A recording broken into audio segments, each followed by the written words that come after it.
So as Dan said, I'm Alyssa and I'm the lead pastor at the First Congregational Church downtown. If you don't know where First UCC is, it's that church with the big, beautiful columns right at the corner of Cherry and South Winooski. If that doesn't tell you where we are, we're the church with the enormous homeless population on our porch. Let's be honest, that's probably how most of you know us, right? My last 15 years of ministry have been nothing except death and life and where those meet in resilience. But the problem is most of those good stories are so private and so intimate and confidential. So tonight I'd like to talk to you about another kind of intimacy, and that's toilets. You'd be amazed at how important toilets are. Everyone knows there's a need for public toilets in Burlington, right? We all know this? Yes? Okay. Do you know why shops and restaurants are closing them? Because they can be used to shoot up, right? Everybody still knows, though, everybody's got to go. We can all relate to that most basic human need, to go. Except for me, last month. I'd had it. The church has this big, beautiful covered portico outside these big fortress-like front doors, and from late April to right about now, it's pretty much ground zero for many of Vermont's homeless population. Really. I was at a meeting of service providers the other day where one of the folks reported their quarterly numbers, and we had hosted the same amount of folks in 3 weeks as they had all quarter, right? Now, I say hosted, but that is not right. It makes us sound far too generous. We have a no camping, no sleeping, no drugs, no alcohol, no smoking, no disruptive behavior policy, right? All the fun stuff. But we aren't there overnight. And we work really hard when we are there to have good relationships, so we don't have to no trespass if we can avoid it. Jesus was clear about anything. It was that the church should be a safe place for the lost and the least, right? And these are the folks that are banned just about everywhere else. A bad trip, a bad fight, mental illness or trauma so extreme they couldn't go inside if they wanted to. They don't trust anyone, and to be frank, they shouldn't. They've been beaten, they've been spit on, they've had milkshakes thrown at them. I mean, think about that. Who could possibly hate someone so much that they'd waste a milkshake, right? Like maybe a lover's quarrel, but a stranger? I once watched a man point and laugh at, we'll call her Jamie, who had just double injected. She'd just received her termination of parental rights that day. People usually look very concerned when I tell them where I work. But it's the normies who scare me. The ones who are so destabilized by the crisis that we're going through that they need someone to blame. But that morning I came pretty close to being one of them, one of those normies. You see, that morning we'd found a makeshift toilet, another makeshift toilet. Earlier this summer we'd found a wheelchair with part of its seat removed. There was no bucket underneath. So that was fun. But that day it was pallets, stacked pallets with the middle parts pulled up and removed. Not sanitary, but almost ergonomic.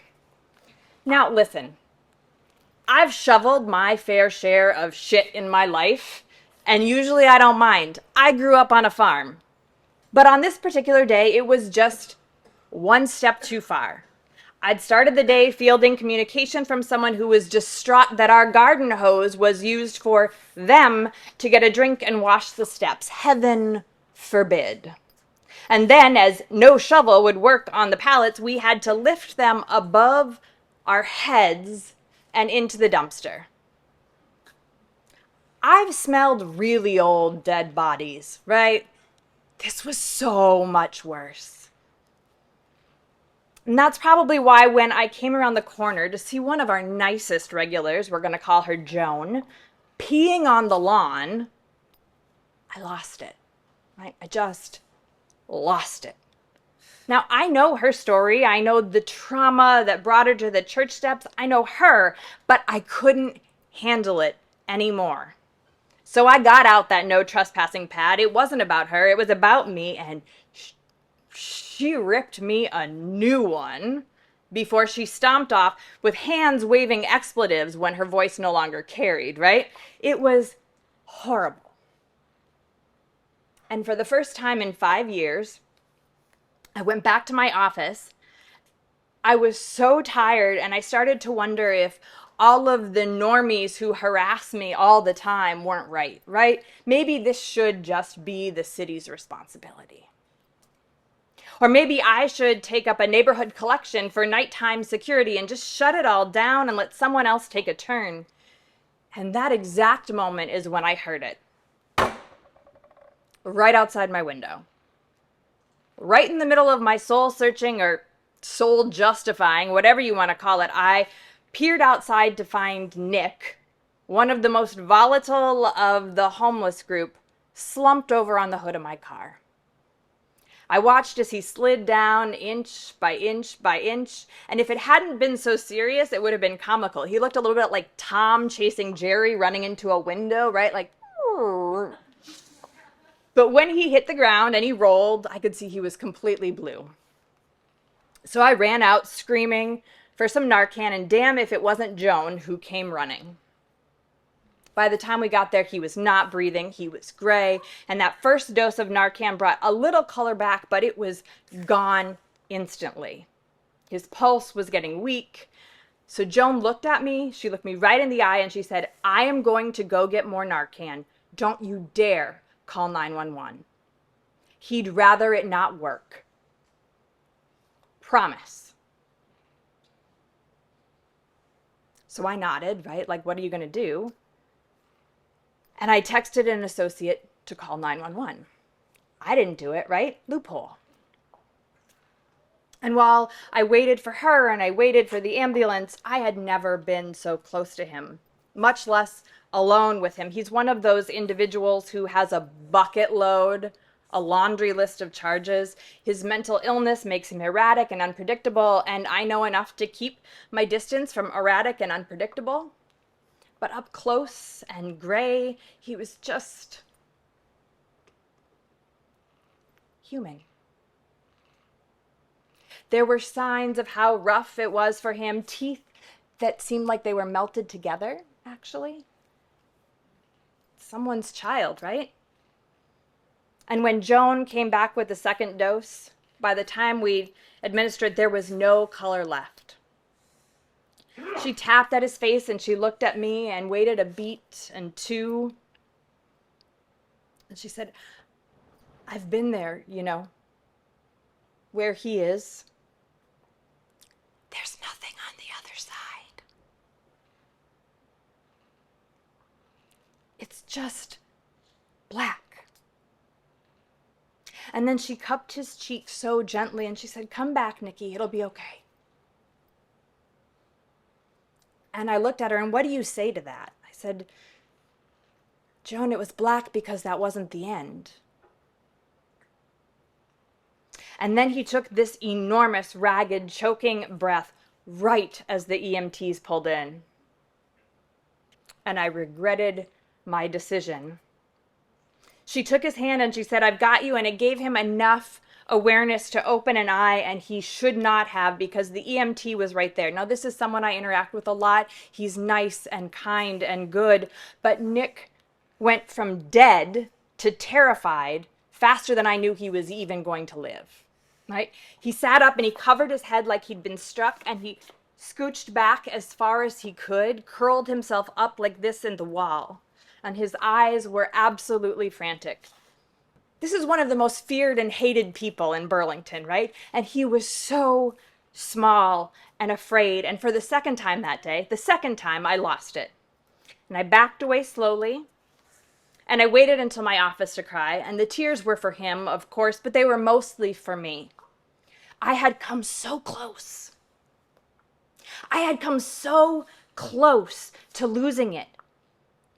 That thing that makes us human. I had come so close to not caring. I had come so close that probably only Nick could have saved me. Now, the next day, I drove in to find the porch clean. Trash bags stacked neatly by the dumpster. And Joan, trespass be damned, evidently, flagging me down from the steps. She wanted to apologize. She said I was just tired of everybody telling me to move. There's nowhere to go. I'm sorry. I took it out on you. Well, damn. Now I had to be all emotionally mature, right? So I apologized, and she immediately asked me if I meant it. The apology? The trespass? I don't know what we're talking about here. Sure. She said no.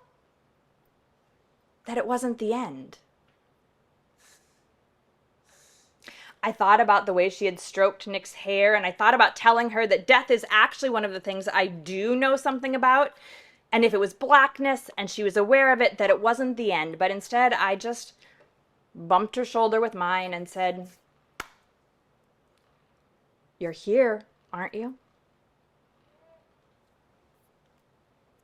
And it was enough.